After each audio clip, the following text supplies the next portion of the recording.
Assalamualaikum warahmatullahi wabarakatuh. Perkenalkan, nama saya Supriyanto dari SMA Negeri 1 Namang. Dalam video UKIN kali ini saya akan menjelaskan tentang membiasakan berpikir kritis dan semangat mencintai ilmu pengetahuan dan teknologi. Untuk penjabaran materinya silakan buka video berikut ini.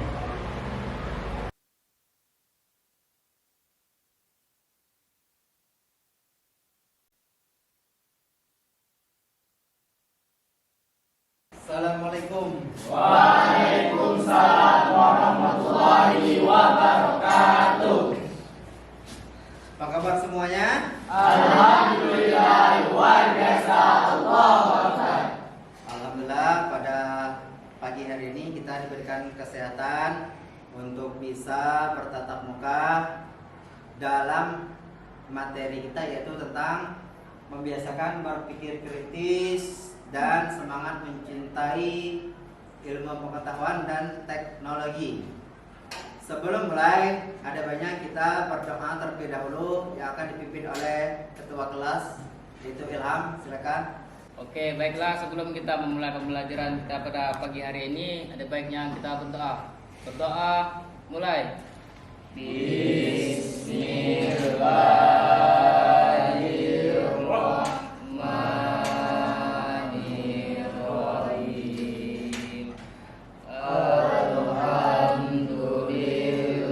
Alhamdulillahi Rabbil Alamin.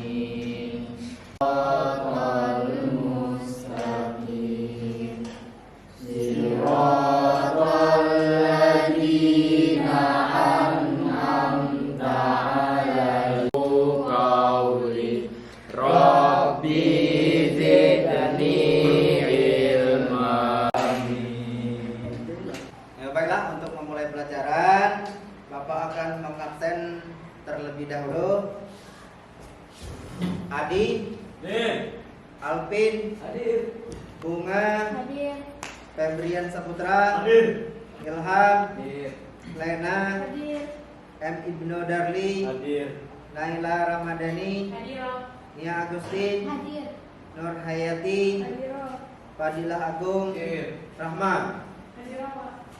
Baiklah, semuanya dalam keadaan sehat dan semuanya masuk ya. Baiklah, untuk pelajaran kali ini Bapak akan menjelaskan tentang materi membiasakan berpikir kritis dan semangat mencintai ilmu pengetahuan dan teknologi. Materinya adalah kali ini adalah membiasakan berpikir kritis dan semangat mencintai ilmu pengetahuan dan teknologi. Kira-kira apa yang dimaksud dengan berpikir kritis? Berpikir, pernahkah kita berpikir? Apa pengertian dari berpikir?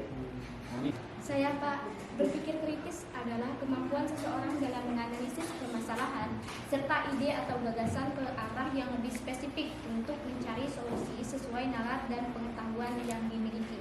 Ya, terima kasih untuk Ananda Nia Agustin yang telah menjelaskan tentang pengertian dari berpikir kritis. Mungkin ada yang lain, pendapat teman-teman yang lain? Sudah paham ya sedikit ya? Baiklah, maka akan menjelaskan sedikit tentang berpikir kritis. Sebelumnya kita akan menyampaikan tujuan dari pembelajaran kita. Baiklah, Bapak akan menjelaskan tujuan pembelajaran. Yang pertama adalah membaca dengan tartil Quran surat Ali Imran ayat 190 sampai dengan 191. Yang kedua, menghafalkan dengan fasih dan lancar surat Ali Imran ayat 190 sampai dengan 191. Yang ketiga adalah mempresentasikan surat Ali Imran dan konsep-konsep materi yang akan dijelaskan nanti. Yang keempat, tujuannya adalah supaya terbiasa membaca Al-Quran. Dan yang kelima adalah bisa menganalisis isi dari kandungan surat Al-Imran ayat 190 sampai dengan 191. Nah, ini pengertian tadi berpikir kritis. secara Islam. Yang pertama ada al-fikri. Dalam bahasa Arab artinya kekuatan yang menembus suatu objek sehingga menghasilkan pengetahuan. Artinya kita diberi oleh Allah berupa akal pikiran supaya kita bisa mengembangkannya. Selanjutnya adalah berasal kata ilmu, artinya jika pengetahuan didukung dengan bukti-bukti yang kuat. Artinya kita memiliki ilmu. Ada zon, dugaan. Dugaan itu bisa berupa analisis sementara, atau jika buktinya belum meyakinkan namun kebenarnya masih dominan. Nah, inilah yang disebut dengan analisis. Bisa benar dan juga bisa salah. Yang ketiga ada syak, artinya keraguan. Ini tadi benar, kemungkinannya bisa benar ataupun salah, ataupun berada pada titik yang seimbang atau di tengah-tengah.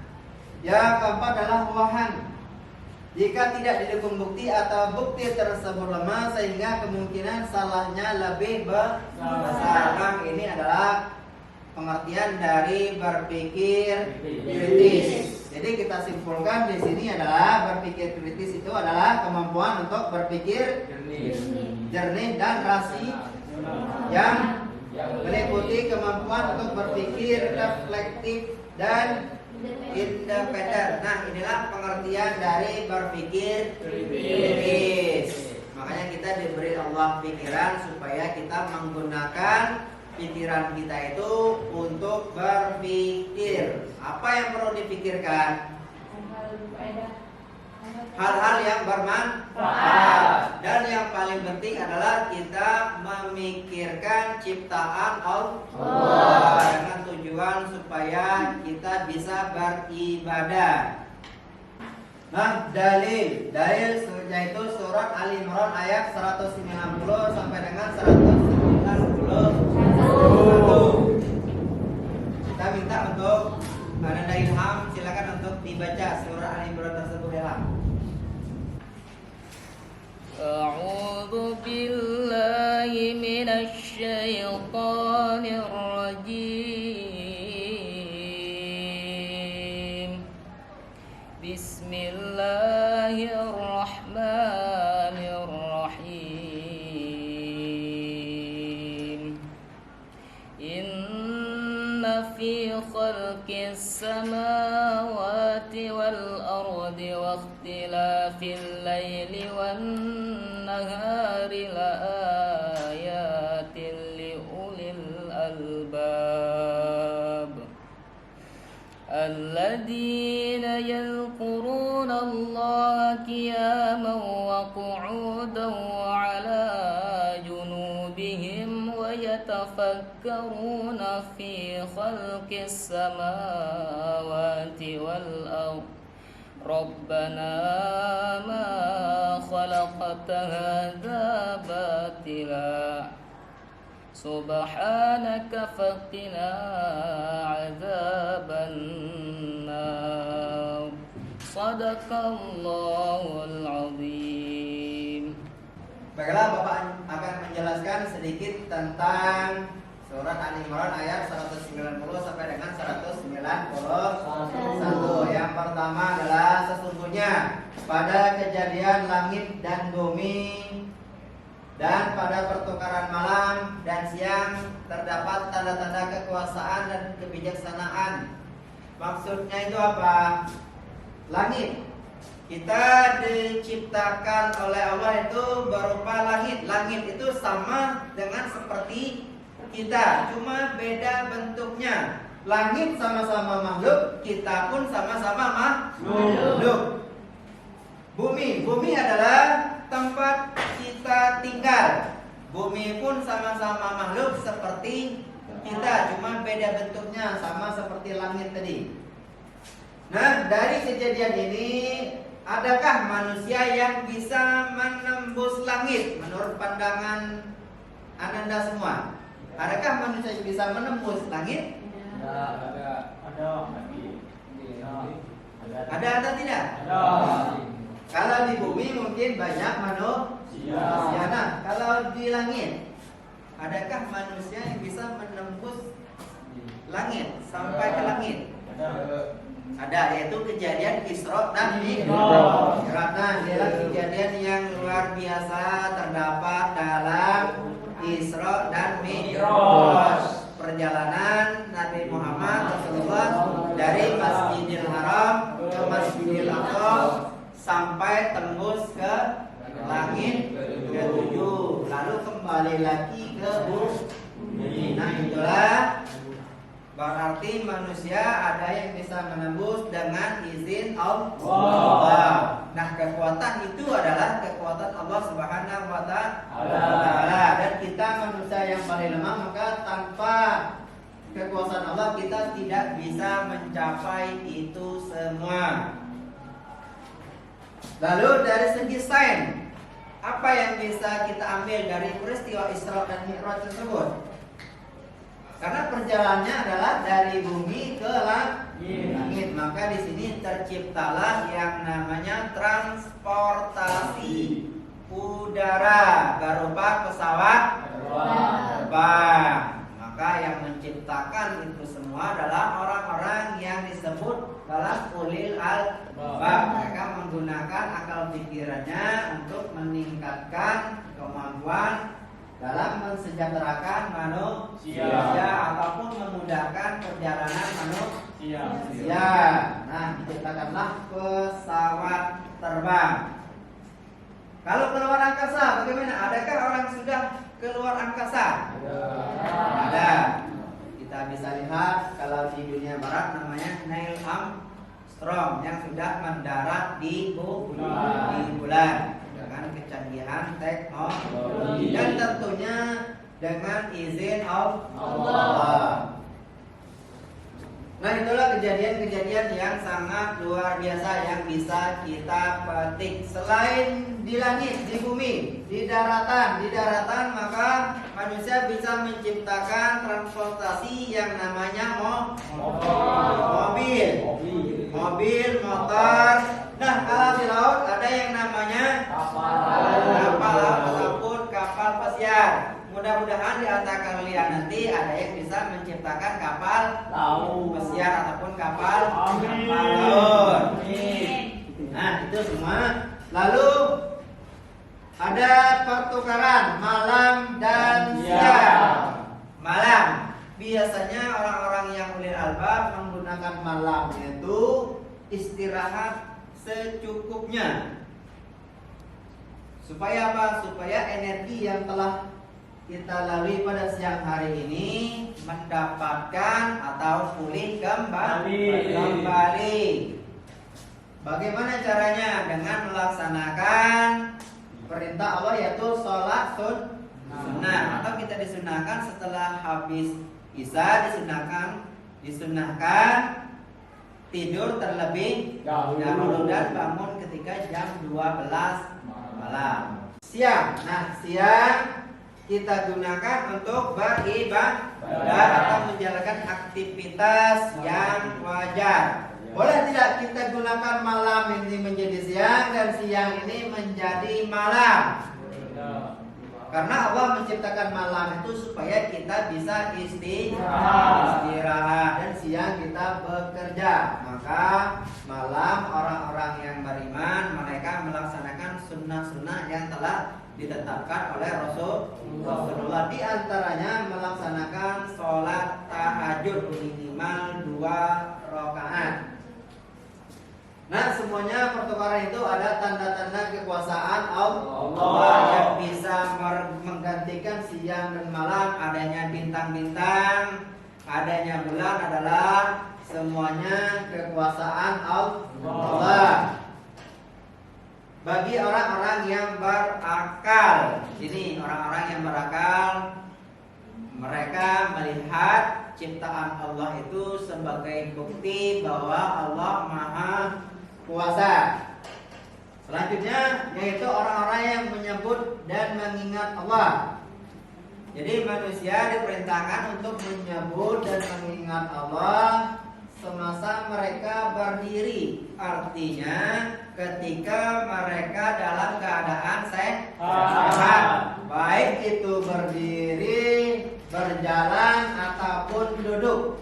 Bahkan ketika kita sakit, mereka terus mengingat Allah sambil berbaring dan memikirkan tentang kejadian langit dan bumi.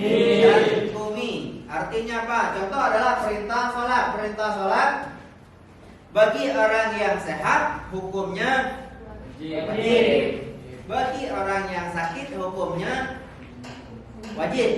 Jadi sholat hukumnya wajib bagi orang yang sehat dan orang yang sakit, tetapi dalam kondisi yang disesuaikan. Artinya apa? Kalau kita sehat, artinya kita diperintahkan untuk berdiri. Dan apabila itu tidak bisa dilakukan, maka duduk. Dan kalau itu tidak bisa, maka berbaring.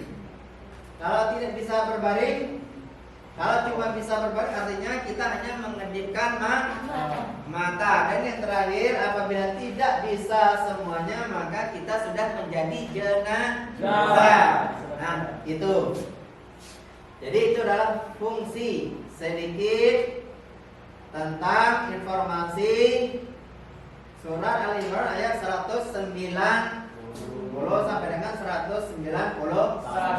Dan di sini mereka ini adalah orang-orang yang berdoa ketika malam hari.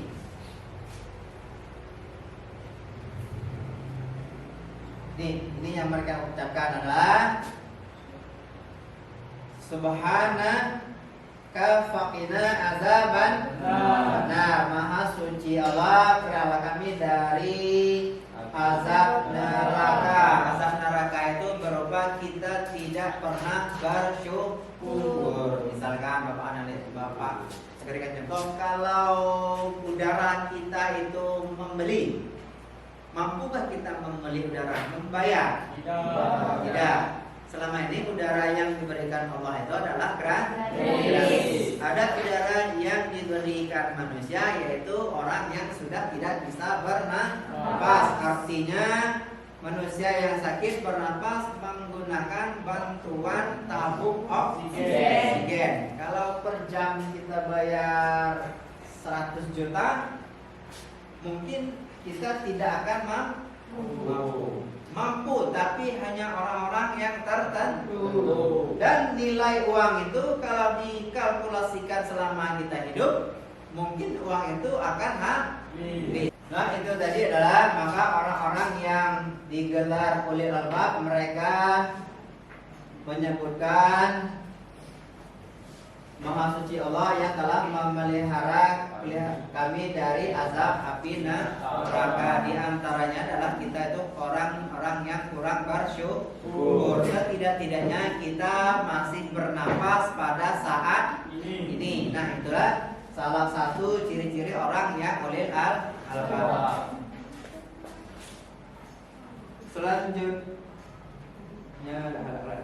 Selanjutnya dalam surah ini ada yang namanya hukum tajwid. Nah, tajwid ini fungsinya adalah untuk membaca Al-Quran dengan benar sesuai dengan kaidah huruf hukum tajwid. Namanya makharijal huruf. Yang pertama ada kata inna. Artinya kalau ada tanda sabdu seperti ini, hukumnya adalah gunnah. Kita baca gunnah, namanya nun bertajdid. Inna. Contohnya, selain inna ada ala. Hukumnya sama-sama bertajdid, tapi beda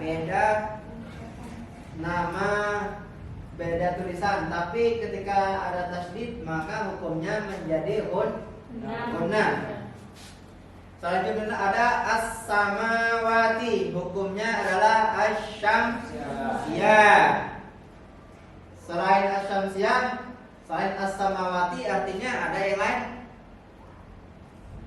Wadduha masuk ke dalam hukum syamsiyah.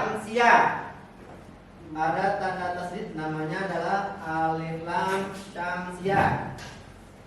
Mat tabi'i masuk ke sini. Selanjutnya adalah asbabun nuzul. Kira-kira asbabun nuzul itu apa pengertian dari asbabun nuzul? Sebab-sebab diturunkannya ayat Al-Quran. Nah, surat tersebut, apa yang menyebabkan surat tersebut diturunkan? Yang pertama adalah ketika hadis dari riwayat Aisyah. Aisyah itu sendiri adalah istri Rasulullah. Nah, kejadian itu pada siang apa malam? Malam hari, ketika ingin beribadah. Bahwa Rasulullah, ya Aisyah, saya malam ini ingin beribadah. Artinya Rasulullah malam hari pun beribadah dan meminta izin terlebih dahulu kepada istrinya. Nah, meminta izin di situ adalah etika seorang suami kepada istri. Bisa saja kita tidak minta izin, tetapi alangkah lebih baiknya kita beretika, yaitu minta izin untuk beribadah. Dan dijawab adalah, maka Siti Aisyah sangat senang melihat Rasulullah sholat pada malam hari. Nah, Rasulullah itu orang yang sudah dijamin masuk surga, namun tetap melaksanakan sholat ibadah pada malam hari. Nah, bagaimana dengan kita yang tidak ada jaminan siapapun untuk masuk surga? Ketika Rasulullah sholat, maka beliau sholatnya sangat lama sekali sampai menangis membasahi pakaiannya. Nah, beliau merenungkan. Itulah tadi sekilas tentang materi yang akan Bapak sampaikan. Selanjutnya kita akan membagi kelompok menjadi 4 kelompok yang akan Bapak bagi sendiri. Baiklah, Bapak akan membagikan kelompok, yaitu kita terdiri 4 kelompok, di mana kelompoknya nanti apabila materi yang telah selesai, maka kita akan mempresentasikan materi yang telah kalian cari. Kelompok yang pertama Bapak akan bagi, yaitu kelompok tentang sikap mencerminkan surah Al-Imran. Kelompok kedua tentang ulil albab. Kelompok ketiga yaitu mencari kosakata. Dan kelompok yang keempat yaitu tentang sains, ayat-ayat sains yang ada di dalam Al-Quran.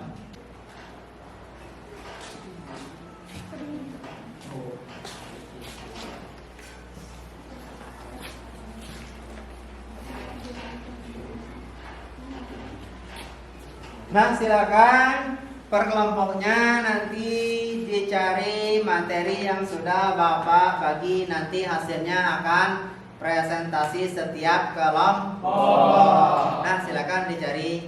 Kalau ada yang tidak paham, silakan bertanya. Tentang bulan atau malam. Ini adalah tentang sains. Oke,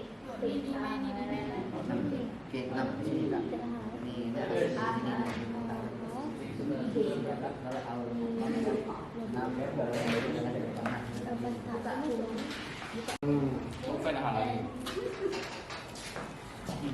Ini jadi siko-siko lah.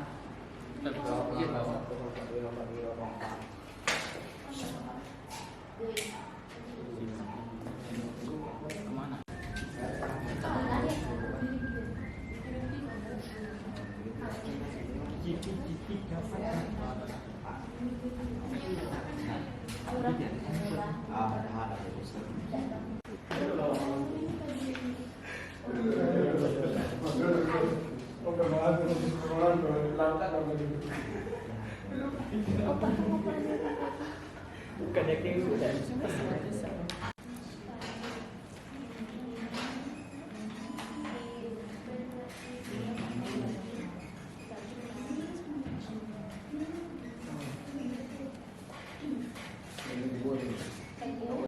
Baiklah, untuk hasil diskusinya silakan dipresentasikan, terutama untuk kelompok pertama. Silakan untuk kelompok pertama mempresentasikan hasil diskusinya. Baiklah, untuk presentasi itu kelompok pertama. Nanti kalau ingin bertanya dipersilakan, kalau tidak ada mereka akan melaksanakan presentasi sampai dengan selesai. Baiklah, kepada kelompok satu kami persilakan. Assalamualaikum warahmatullahi wabarakatuh. Waalaikumsalam warahmatullahi wabarakatuh. Baiklah teman-teman, judulnya kami di sini kami ingin melaksanakan presentasi yang itu mengenai sikap mencerminkan surat Ali Imran ayat 190 sampai 191. Kenalkan, nama saya Adi. Dan perkenalkan, nama saya Ilham. Dan nama saya Febrian Saputra. Berikut ada beberapa sikap yang mencerminkan surat Ali Imran ayat 190 sampai 191 akan dibacakan oleh teman saya. Oke, baiklah. Yang pertama itu berusahalah memahami Al-Quran dan hadis dengan baik dan benar, serta kritis dan objektif dalam menghadapi problematika yang ada melalui berbagai sumber atau rujukan yang terpercaya. Yang kedua yaitu berusaha bersikap kritis dalam memahami semua fenomena alam sehingga mampu menemukan manfaat, faedah dan maslahat dari tanda-tanda kebesaran Allah Subhanahu wa taala yang ada di alam raya. Oke, berikutnya akan dijelaskan oleh teman saya Febri. Mulu, Beb. Oke, Beb.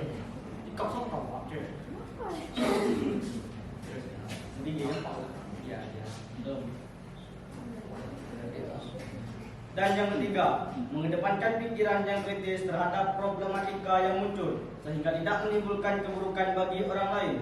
Keempat, bukti orang bersyukur adalah menggunakan akal pikiran, kolbu dan nafsu secara seimbang dan proporsional sehingga semua anugerah tersebut membuahkan hasil yang baik dan benar, positif serta bermanfaat.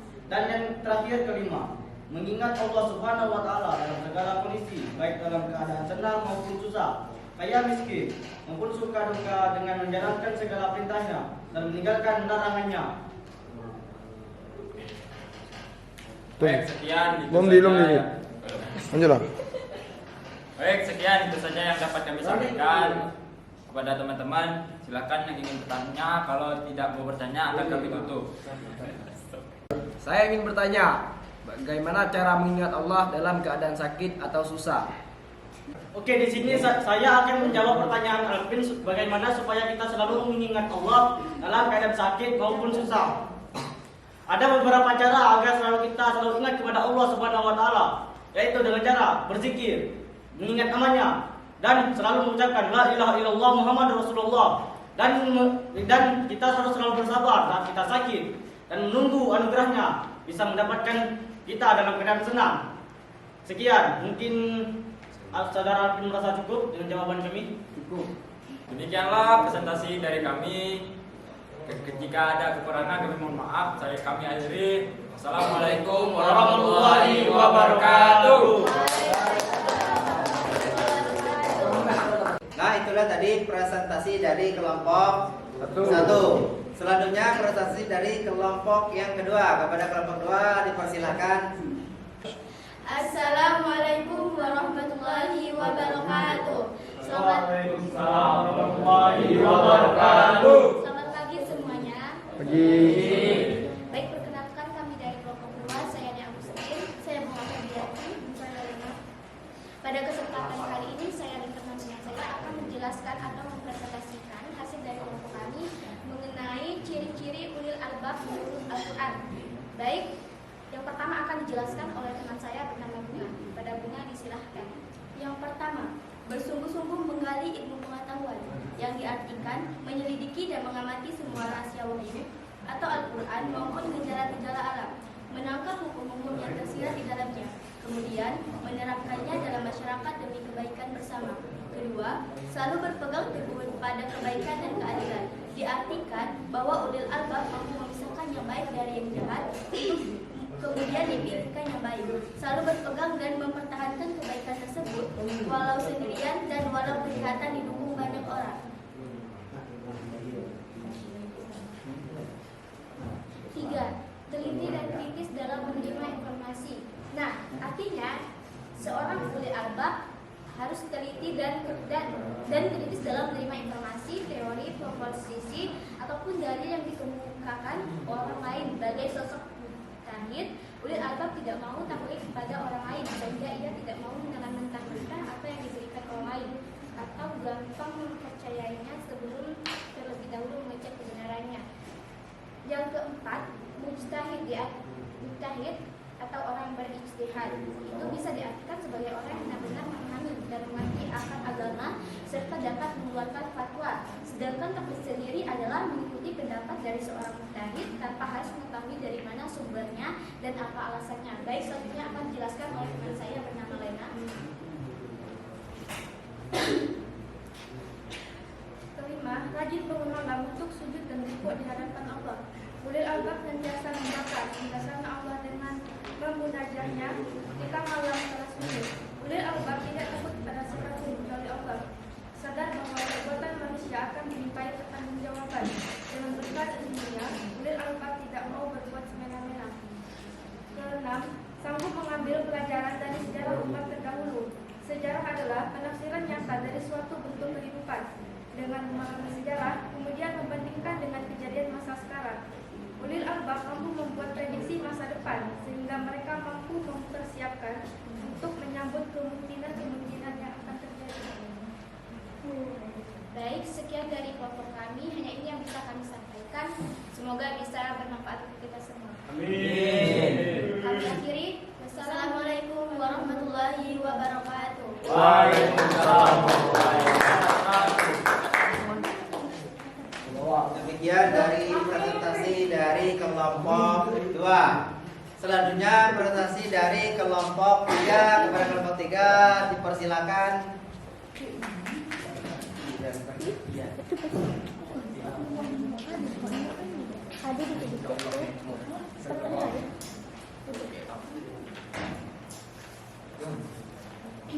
Maafin.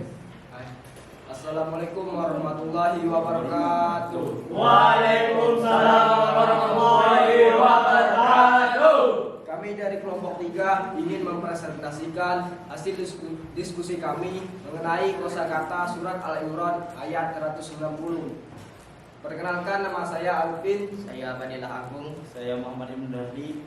Baik, saya akan membaca suratnya. Inna artinya sesungguhnya, fi dalam, kholqi pencipta, samawati langit, Wal ardi dan bumi, wakhtilafi dan pergantian, laili malam, wan nahar dan siang. La ayati terhadap tanda-tanda bagi ulil albab, orang yang berakal. Presentasi dari kami akhiri. Wassalamualaikum warahmatullahi wabarakatuh. Waalaikumsalam warahmatullahi wabarakatuh. Terima kasih kepada kelompok 3. Silakan kembali ke tempat duduknya. Selanjutnya kelompok terakhir yang akan mempresentasikan tentang ayat-ayat sains. Kita dengarkan presentasi kelompok terakhir, kelompok 4. Assalamualaikum warahmatullahi wabarakatuh. Waalaikumsalam warahmatullahi wabarakatuh. Di sini kami akan menjelaskan tentang hasil diskusi kami. Sebelum itu, perkenalkan kami dari kelompok 4. Saya bernama Naila Ramadhani. Saya Rama Badila. Saya Nur Hayati. Di sini kami akan mempresentasikan hasil kerja kami. Yang pertama yaitu tentang botani. Allah menciptakan semua jenis buah-buahan berpasang-pasangan pada 14 abad yang lalu. Maka kami tumbuhkan dengan air hujan itu berjenis-jenis dari tumbuh-tumbuhan bermacam-macam. Quran Surah At-Taha ayat 53. Contohnya seperti buah mangga, buah manggis, buah anggur, buah apel, dan lain sebagainya. Yang kedua, zoologi. Zoologi, binatang dan burung-burung hidup dalam komunitas bagaikan manusia. 14 abad yang lalu, dan tiadalah binatang-binatang yang ada di bumi dan burung-burung yang terbang dengan kedua sayapnya, melainkan umat juga seperti kamu. Quran Surah Al-An'am ayat 38. Contohnya seperti di lingkungan sekitar kita ada burung, ayam, bebek, kucing, dan lainnya. Baik, yang ketiga dijelaskan oleh teman saya, Hayati. Embrio, segala sesuatu makhluk tercipta dari air 14 abad yang lalu, dan dari air kami jadikan segala sesuatu yang hidup. Maka mengapakah mereka tiada juga beriman? Quran Surat Al-Anbiya ayat 30. Itu yang bisa kami simpulkan dari kerja kelompok kami tadi, yaitu pertama ada botani, kemudian zoologi dan oceanologi. Mungkin itu, dan yang terakhir ada embrio. Mungkin itu saja yang bisa kami sampaikan. Kami akhiri, wabillahi taufiq wal hidayah. Wassalamualaikum warahmatullahi wabarakatuh. Waalaikumsalam warahmatullahi wabarakatuh. Untuk presentasi semua kelompok maka telah selesai. Saatnya kita akan mengambil kesimpulan dari materi kita pada pagi hari ini.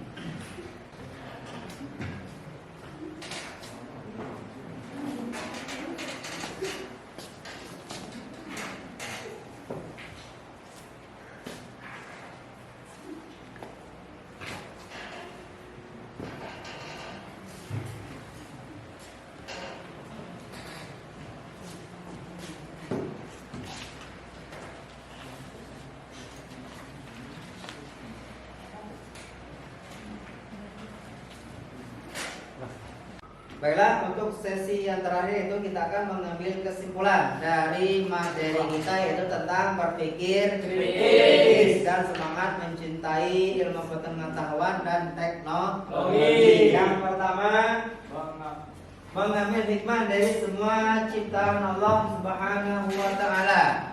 Yang Allah ciptakan adalah yang pertama adalah bumi. Bumi beserta isinya, di antaranya ada tumbuh-tumbuhan, ada hewan, ada manusia. Nah, semuanya itu diciptakan supaya kita mengambil hikmah. Yang kedua, menjadi arif dalam menghadapi lingkungan yang membuat tidak nyaman. Kondisi banjir, kondisi longsor bisa membuat kita tidak nyaman. Nah, kita sebagai manusia sudah patutnya menjaga alam kita dengan salah satu caranya adalah menanam pohon atau tumbuh-tumbuhan. Yang ketiga adalah mendorong untuk melakukan penelitian untuk menemukan sains dan teknologi. Kata kuncinya di situ adalah penelitian. Jadi kita pada dasarnya adalah seorang peneliti. Misalkan kita membedah kodok ataupun bahasa yang lain adalah katak. Jadi katak itu kita bedah, maka kita perlihatkan, kita tampilkan organ-organ yang ada di dalam perut, dalam tubuh katak tersebut. Maka kita mempelajari manakah bagian tersebut yang namanya jantung, bagaimana yang namanya hati, ataupun paru, ataupun hewan-hewan yang lain seperti ayam, sapi, dan kambing. Maka di dalam hal tersebut bisa kita teliti. Baik, jadi ada 3 yang bisa kita ambil hikmah dari berpikir kritis. Nah, untuk yang terakhir adalah kesimpulannya sudah Bapak sampaikan tadi, bahwa ada 3 hikmah yang bisa kita ambil, kita simpulkan. Nah, untuk pelajaran yang selanjutnya yaitu akan Bapak sampaikan melalui grup WA. Nah, nanti akan dikoordinir oleh ketua kelas. Nah, untuk hari ini sekian. sekian, cukup dari Bapak. Assalamualaikum warahmatullahi wabarakatuh. Waalaikumsalam warahmatullahi wabarakatuh. Nah, untuk menutup acara kita, ada baiknya kita berdoa terlebih dahulu yang akan dipimpin oleh ketua kelas kita Ilham. Kepada Ilham, dipersilahkan. Baiklah, sebelum mengakhiri pembelajaran kita pada pagi hari ini, ada baiknya kita berdoa. Berdoa dimulai. Bismillahirrahmanirrahim. Wal amanu wa amilus solihati wa tawasau bil haq. Sadaqallah.